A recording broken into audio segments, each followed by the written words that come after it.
Molding tough.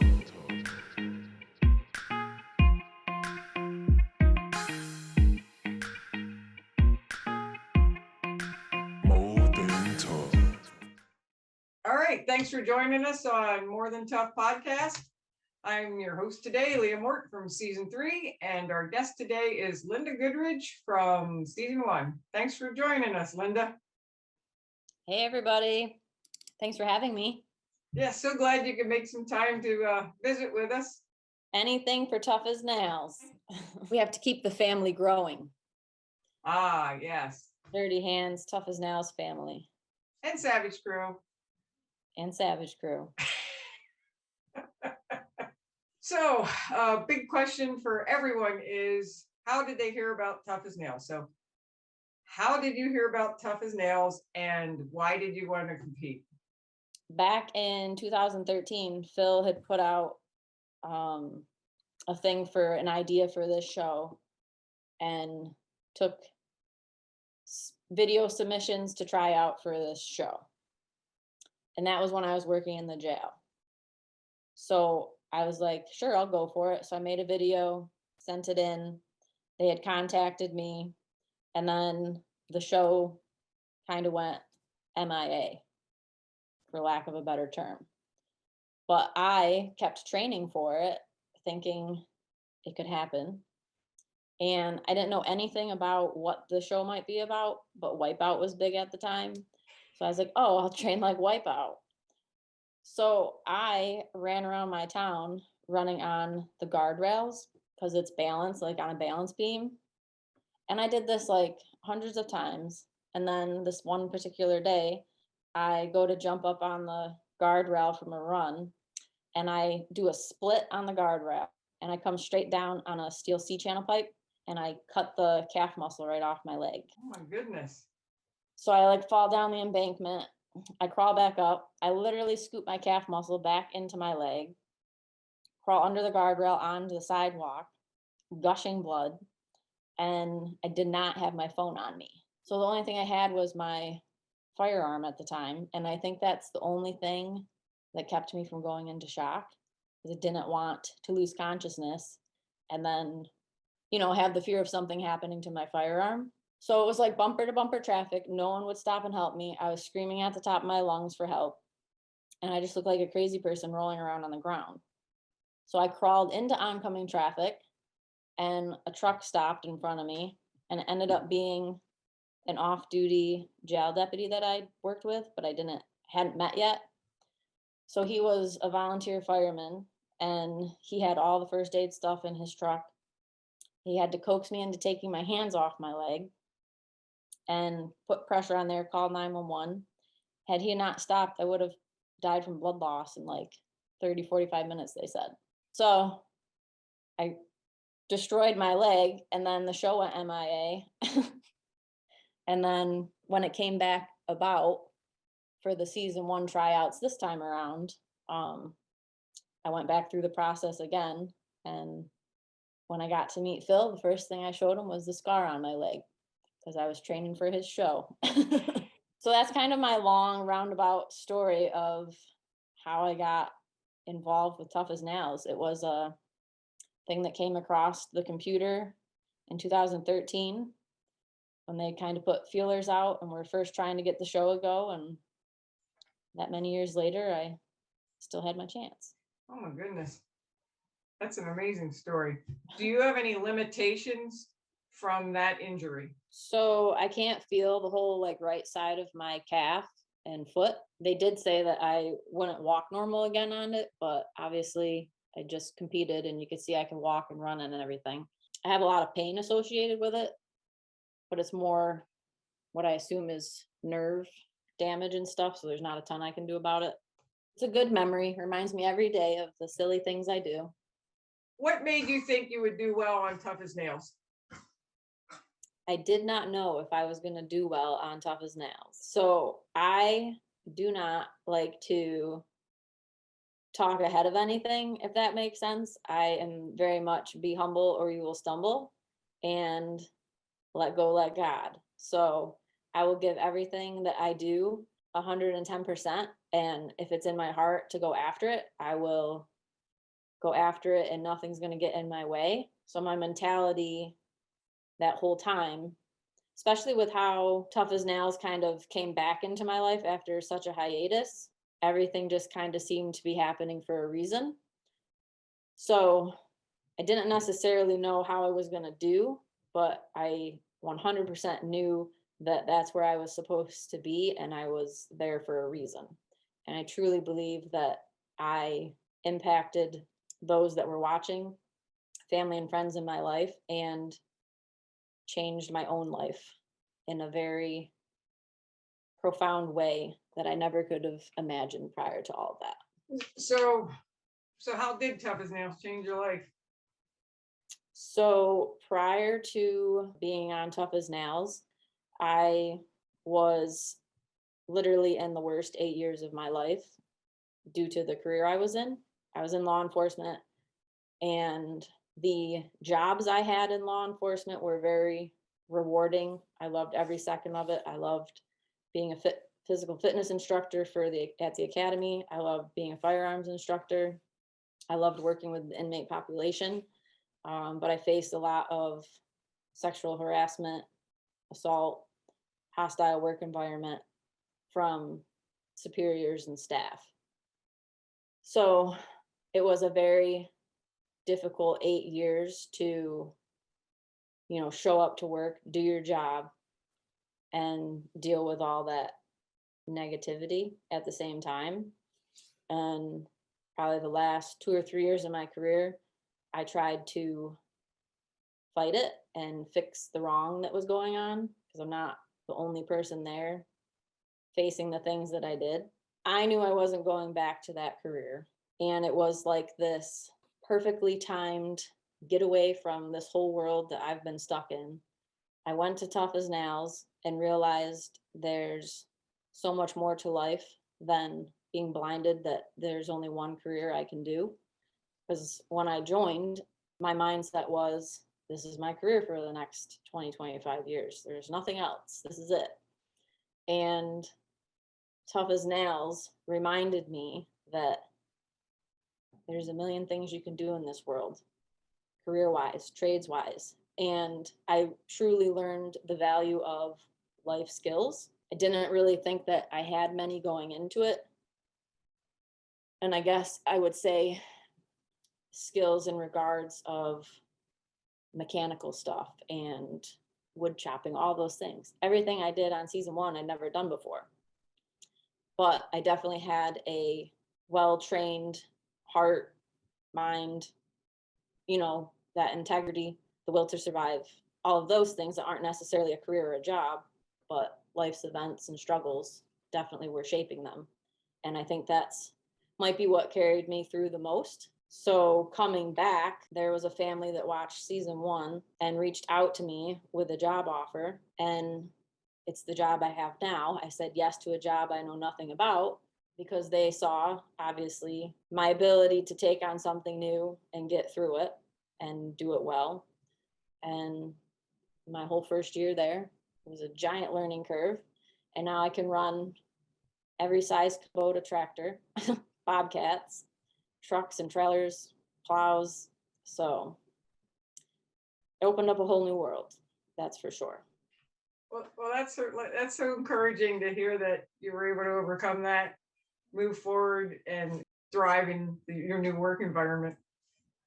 Yeah. Do you have any advice for women that are in a difficult work environment who want to be in the trades, but for some reason or another are unable to either get in the trades or continue in them at their current work situation? Yeah, I think the first question that one should ask themselves is, are you happy or are you sad? If you're sad, there's no question that you need to make a change. I think fear is the biggest hurdle. Can I do it or not? And I think everyone needs to step back and replay their life and think about all the things they never did before and overcame and achieved. It's something that I should say, I lost sight of that. I forgot that I had that ability. We all have that ability. A lot of times we put ourselves in this corner and make ourselves believe that there's no way out. if you want to make a change, you have the ability to make the change. And where there is a will, there is a way. So we never stop learning. If you're not happy where you are now, go learn something new. Or if you know how to do something that would be more enjoyable, you got one life, no regrets. Go and get it. It's great advice. Thank you. Do you want to talk about individual or team events first? Oh boy. Let's talk about team first. And you were on Team Dirty Hands. Dirty Hands. Yep. Just had to drink out of my tough as nails mug. Oh yeah, I need to get me one. Take us through that first competition with the wheelbarrows and the 6-inch boards. It's kind of surreal. I've never really replayed the events I don't know if that's weird or not. It's the first time in my life I really soaked up everything in the moment. It was kind of strange. And then when I got back from filming, you just kind of keep it in this safe little happy place. Sometimes it's difficult for me to talk about the show because it makes me want to be back in it so badly. Like, it was just an out of the world experience being in that environment, in that competition. So sometimes I don't like to talk about it, but episode 1, season 1, can't say I've ever taken a wheelbarrow across planks with a lot of weight. I didn't really have a game plan or a strategy other than to let go, let God, and I kind of just go into a different zone and go till it's done. I didn't have anything to pull from, like an experience to say, oh, I did this before, it's pretty relatable, let's do what I did back then, so it wasn't all in me, and I truly feel that God guided me through a lot of that. I should say all of it. Beautiful. So with God guiding you, you're still human. Did you feel intimidated at all, knowing that many of the other competitors were familiar using a wheelbarrow and moving heavy loads with a wheelbarrow? To be honest, I never felt threatened because, and as lame as this may sound, it goes back to what my grandmother taught me: be humble or you will stumble. You can be the most amazing at something, and the minute you get cocky or too sure of yourself, that's when you make mistakes, or you don't end up on the top. So I just always believed anything can happen, and what's meant to be is going to be. So let's go into, what was your favorite individual challenge? Could we start with my least favorite individual challenge? We can. What's it's your probably- least favorite? It's probably easier to say I loved them all except one. So let's go to the except one. So the alternator. So I don't want to necessarily use the term that I don't like it, but I guess that was the most stressful because I really did enjoy every experience that I had. Obviously, there was takeaways from everything that any of us did on any season. I did not like just getting by. Like, had it been one other person, I would have been in overtime. So it wasn't so much the challenge as it was coming that close to overtime. Yes, that was like a super stress I did not need. I'll take you through some of my thought process during that. I didn't know what an alternator was. And I still don't know how to use a ratchet set. And I knew that was like the tool of choice. And I already knew I wasn't going to waste my time with it because the last time I had to use one, it was a hot mess. Like, I don't know how to connect them and do all that stuff, which way to twist the thing. So I knew I was going to have to use that half a moon crescent wrench thing. Knowing that and knowing that I was under pressure, I knew that every time I went to place that crescent wrench on the screw, every turn was going to have to count. Like, I couldn't sit there and fidget with it. So we hit your least favorite. Now, what was your favorite, or what did you enjoy the most?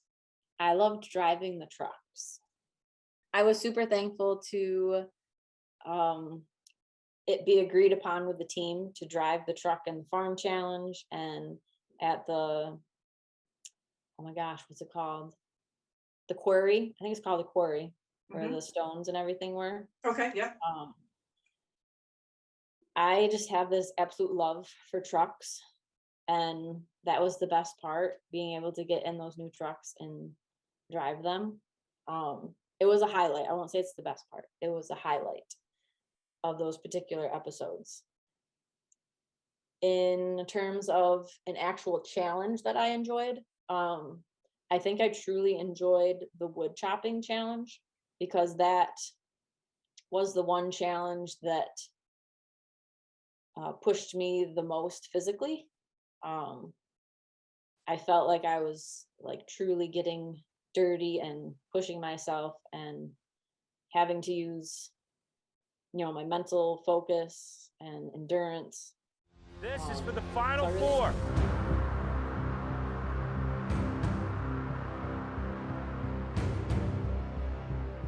Time to chop some wood.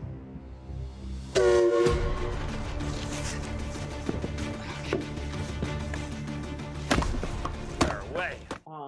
So I really enjoyed that because I really felt challenged on that. So you said that you would talk to us about the forklift challenge. Dun dun dun. So if Phil ever listens to this, he really didn't need to add the dramatic slow music. That was really not necessary. Lisa gets onto the forklift. Still ahead of Daddy's time. Let's see if she can keep her lead stacking the pallets. I have never used a forklift before. I love to drive a normal car or truck, but a forklift is a whole different story.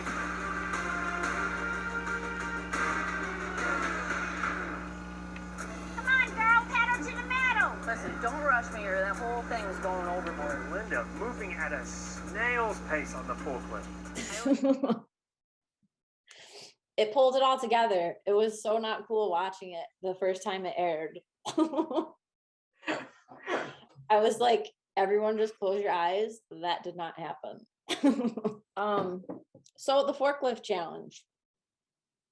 I don't feel I did anything wrong. I feel like I nailed every movement. I didn't hesitate, I don't feel. I guess I'd have to watch the reruns.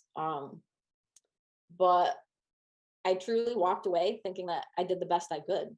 So I was a little shocked. But I guess being that I wasn't that far off time-wise from, I believe it was Murph that I was close to, it, what's that term? Lessened the blow, I guess, knowing that it wasn't like I was 5 minutes off of his time or something like that.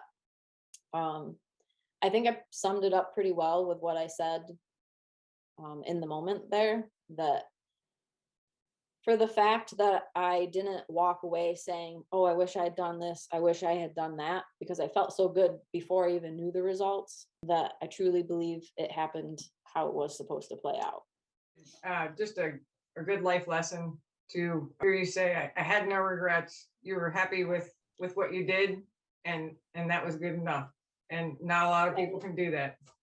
I mean, growing up playing soccer in high school, they tell you to, or I don't know if they tell you anymore, but I was always guided in the direction, you leave all your personal struggles off the field.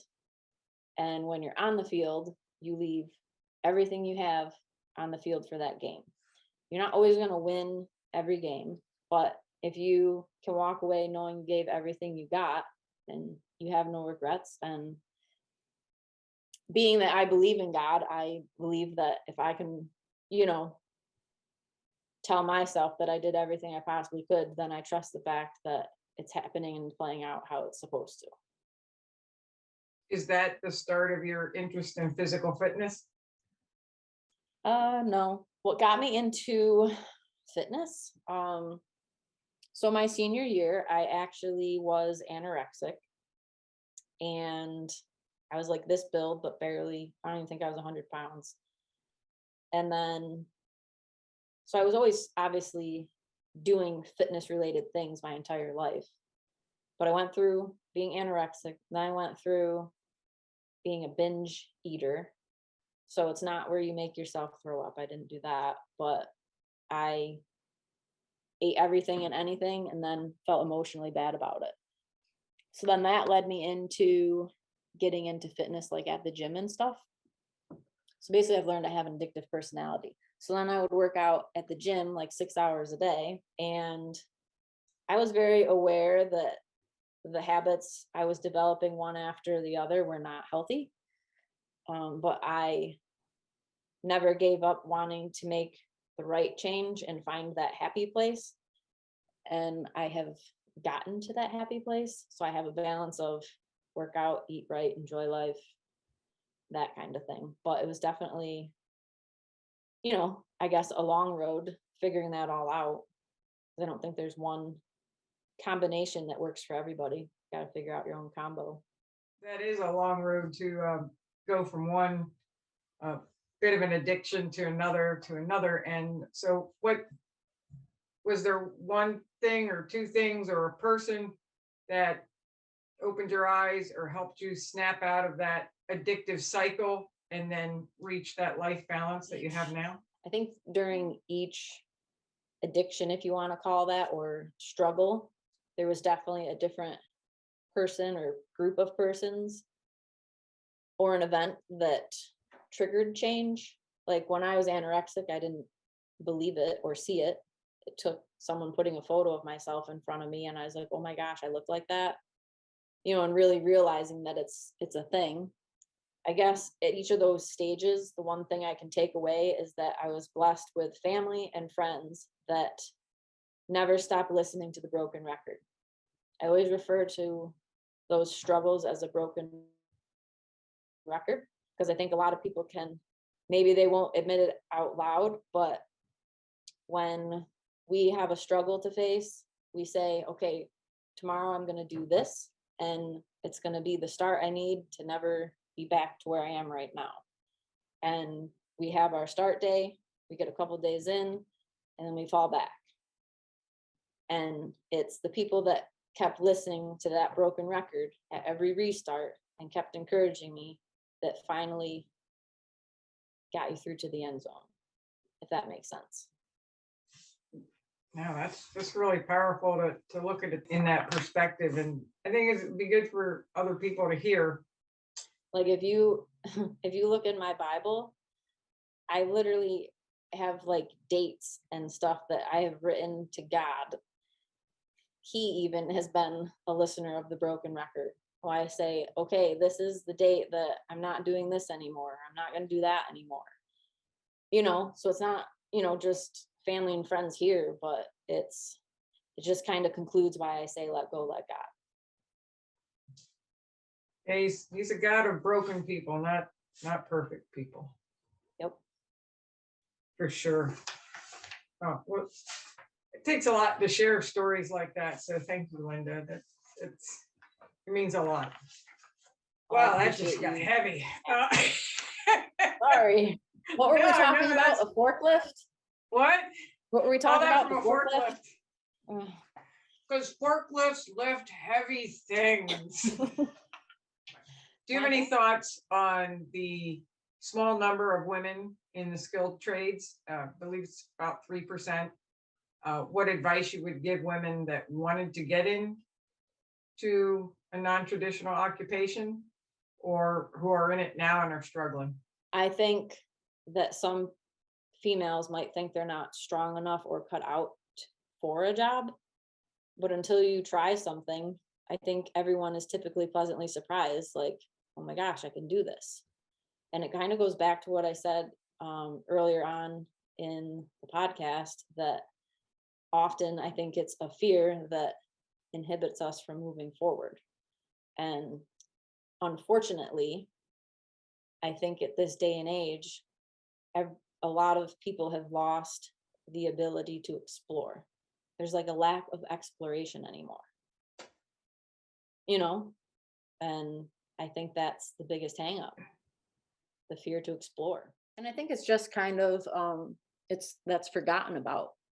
If I could do anything to change that, it would be I wish I could tap into every questioning female's world and have that bleep across their phone as the next pop-up. Like, you can do this. Get that strong arm lady back out there. Says you could do this. Challenges, are there any specific team challenges you wanted to talk about? Team challenges. I guess the team challenge, and not to just jump right to this, but the victory on the last team challenge, I have never in my life like experienced a team, like we jumped in a circle and celebrated and we were literally just lost in that moment. It's like what I envision, like when the girls soccer team wins, is it the World Cup that they play for? Or is that golf? Really got to work on my analogies here. You didn't know it was gonna be this difficult, did you? You can bleep all this out, but I guess like when you watch sporting events and like the Super Bowl team wins or something like that, there's just this like intense emotion and celebration of the team. And I have never ever experienced that in my life, where I literally was like jumping as high as I could on top of people, screaming with such joy. So for that moment alone, like I didn't care about the money. I didn't care about anything else other than there was just this unity among our team, and we had been through so much together that there was, I don't know, it was just the most incredible moment. And every time I watch that scene, I still get chills. I get goosebumps right now. So that was definitely my favorite team moment. You want to start it? No, I'm just kidding. Sure, I could. Hey, you try your hand at it. Okay. Give me 1 second. I gotta make this good. So enough about seasons 1, 2, and 3. I want to talk about season 4 because there is a lot I'm hoping for. And I didn't just rhyme on purpose because I love to write poetry. You're a star, Season 4, Linda. and give me what I'm hoping for. Well, what do you think we're gonna see? I would like to see some different environment. Like, let's get some environment in there and get it uncomfortable. Just because I have to work in the snow, so now I want people to deal with some snow. Oh, I see what you're saying. So I think we're gonna be waiting a long time for season 4. If we're I've waiting for invited them to snow New in York. LA. Come on, let's come to New York. I have a whole course ready to go. All right, so you want to see snow on season 4. Yeah. But if that doesn't happen, what else would you like to see? I want to see something that I haven't seen yet. I want some, that's why I guess a different environment and a different task. So I'm trying to think, like, let's get people in helicopters and rappel out of the helicopter to like fix a power line or something. Be tough as nails extreme. Okay, so you're not talking about season 4. You're talking about a whole new television show. Nails on the edge.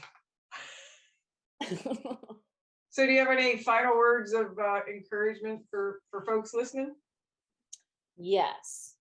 Grab your mouse if you're on a computer and go to the rewind button and listen to this all again. I'm just kidding. I guess my final words of encouragement would be that you truly just need to keep moving forward. And I think that encapsulates it a lot. Like, it's not always going to be easy. It's not always going to be pretty. But if you keep moving forward, you will find the sunshine. It doesn't have to be anything extravagant, but sometimes all you can do is just keep moving forward. And that's some great advice. Thank you, Linda. I could look back on my life and, say, hey, this is what you need to remember. And someone hands me that book when I'm a young child and says, if you remember this, life's going to be good. It would be to never settle,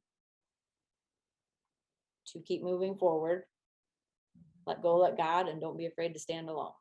I think that's some good words of encouragement, and I can't thank you enough for taking some time out to be with us today and to encourage others. Thank you so much, Linda. Thanks for having me. It was great.